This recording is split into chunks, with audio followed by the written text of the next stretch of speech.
Zenitsu here, and today we'll be covering the third part of What If Tanjiro had moon breathing. We start this story off as Tanjiro was on his way to his next mission. On the trail, Tanjiro met a boy who was crying and screaming at the feet of a woman. Tanjiro quickly ran toward them as he heard the boy wailing about her having to marry him now and how he was going to die. So Tanjiro walked up to them and picked Zenitsu up with ease, apologizing to the woman, then walking further on to his mission.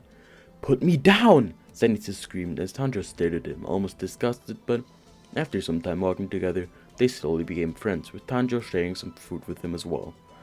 As it turns out, they were heading to the same mission, and so they both arrived in front of the Tsuyumi mansion. Standing there was a pair of siblings crying about their brother, but Tanjiro was able to calm them down enough so they could all go to the mansion together. A loud boom rang through the mansion as Zenitsu and Tanjiro were separated. We skip ahead a bit to where Tanjiro began his fight with the drum demon. Tanjiro took a deep breath as he told the demon, "I have come to end you," and disappeared. The near lower moon level threat demon looked around in shock. How was he so fat? But before he could finish his thought, Tanjiro was in front of him, his sword already halfway through his neck. Instinctively, the demon hit one of his drums, blasting Tanjiro away. His uniform ripped in a claw-like pattern, and Tanjiro spat out some blood. This demon's blood demon art was immensely powerful. Even if his physical capabilities were not enough for the moons, his blood demon art most definitely was, or at least that's what Tanjiro thought. Tanjiro continued being knocked around, as he just couldn't get close to him, but Tanjiro thought, what could he do mid-air to finally finish this fight? Then it clicked in his head, and he jumped toward the demon. As he flew through the air, he shouted, "Third form, loathsome moon, chains!" Swinging his sword rapidly in two gigantic crescent slashes, from which a storm of smaller crescents spread, which proceeded to slice the demon up all over the place, even his head. As Tanjiro fell into the ground once more, he walked over to his opponent as, gasping for air, he clasped his hands together in a prayer and told the demon that, "Your ability, it was truly incredible," and the demon slowly sobbed as he was glad he was acknowledged even in his final moments. Tanjiro, still gasping for air, took out the blood sampler as he got some blood from the demon, giving it to the cat before passing out for a second or so. We cut out to Tanjiro leaving the house, and the first thing he spotted was a beat-up Zenitsu getting pummeled by a man in a boar head. Tanjiro quickly jumped to Zenitsu's aid, headbutting Inosuke with the momentum from jumping over and knocking him out within a single blow. When Inosuke woke up, they all went to the wisteria estate where they were greeted by a small lady who took care of them, even though it freaked Inosuke out. They were all fine after some time, and so they went on their journey toward Mount Natagumo. As they walked, Zenitsu cowered and whimpered, eventually getting punched by Inosuke, who told him to shut up, before they arrived in front of the mountain. Tanjiro and Inosuke quickly went in, leaving Zenitsu behind. As they ran, they came across some demon slayers which seemed to be controlled by some strings, and so Tanjiro tied them all up with the help of Inosuke. However, instead of them being saved, their necks were all broken, and so there seemed to be a forest of dead demon slayers now. Inosuke, using his third form, told Tanjiro where the demon mother was, and so Tanjiro quickly went over and jumped through the air toward them. As the demon mother saw him, she struck out her hands with a smile, seemingly welcoming death, and so Tanjiro used the first form of moon breathing to give her a quick death. The fight with the spider demon father will basically remain the same, as Tanjiro having moon breathing doesn't really affect it that much. And so Tanjiro still escapes with Inosuke getting beaten up. As Tanjiro arrived at the scene of Rui and his quote-unquote sister, he was infuriated, his drive to protect Nezuko only being amplified in this what-if because of him trying to be more cool and collected, which made his emotions grow inside of him. Tanjiro grabbed the hilt of his sword and dashed toward Rui, extending his sword to an adachi as he swung it. Moon breathing, 16th form, moonbow, half moon, creating a barrage of downward crescent slashes from an extremely long and wide range, resulting in a powerful 6-fold slash which crashed down on Rui and his sister ran away. "You dared to interrupt a brother and his sister just having a conversation?" But Tanjiro shouted at him, "That was no conversation, you're just abusing them, you heartless monster!" Tanjiro's veins emerged on his forehead, giving him more demon-like appearance. The same happened with Rui. "You want to repeat that?" Tanjiro was quiet though, as a small char on his skin formed. There was no demon slayer mark just yet. However, Tanjiro was close to fully going crazy on Rui, but he just set down his crate, telling Nezuko, "Stay here. Tanjiro will protect you," and drew his blade. In an instant, flew toward Rui as his eyes went cold as he stared at him. You. Tanjiro swung his blade with such force that Rui was scared for a second. I know. Tanjiro's face contorted in rage as he spun in the air, using another form of moon breathing as he dashed toward him, cutting his arms off.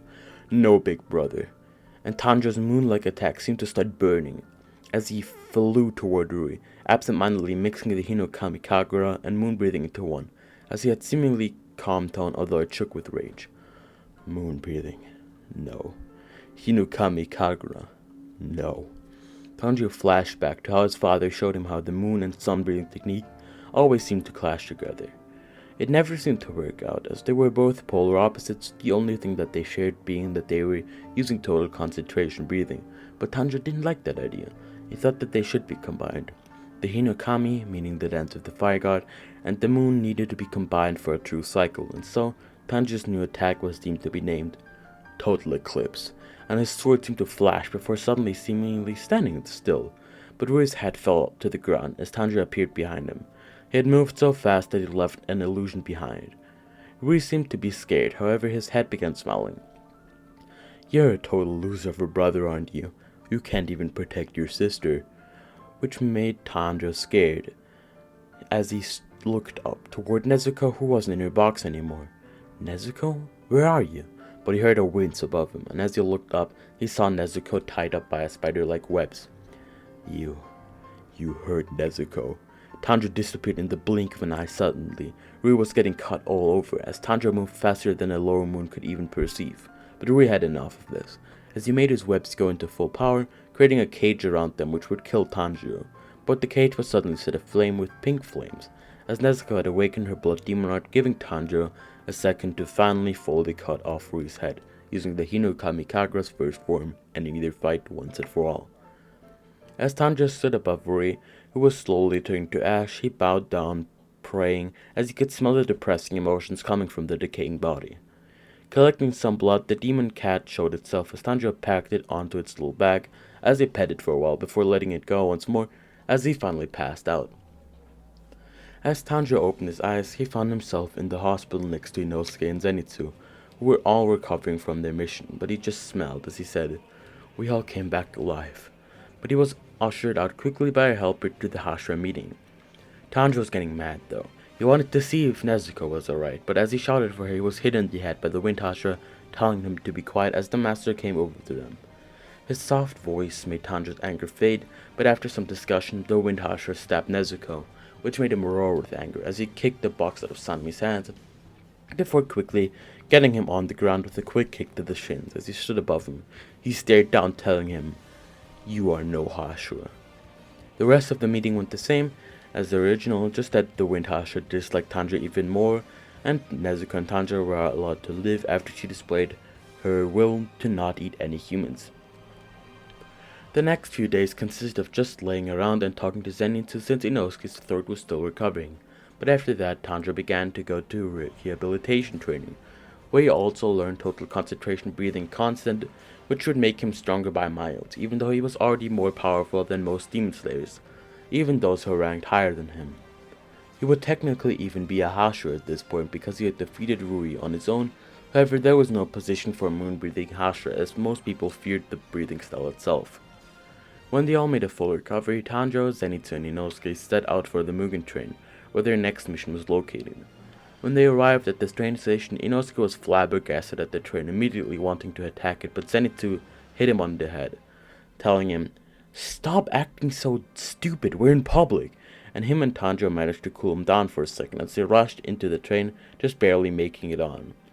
As the trio walked to the train looking for Rengoku, Inosuke was still shocked at this alongside Tanjiro, who were both looking around like a dog in a new park, but Zenitsu just ushered them forwards where they met a weird-looking man. Yellow and red hair, owl-like eyes, and screaming that his food tasted good. Yep, this had to be him. Kyojiro Rengoku. Tanjiro ran up to him as he sat down introducing himself, although he had no need for that since the two of them already knew each other. Rengoku smiled at him widely as Tanjiro talked to him all about his new breathing style and how he had managed to combine it, as he told him, "You should become my Tsugoku," with a big smile. Now I hope you all enjoyed this part of the What If. If you did, make sure to like and subscribe, but without further ado, This was Tanjiro and I am out.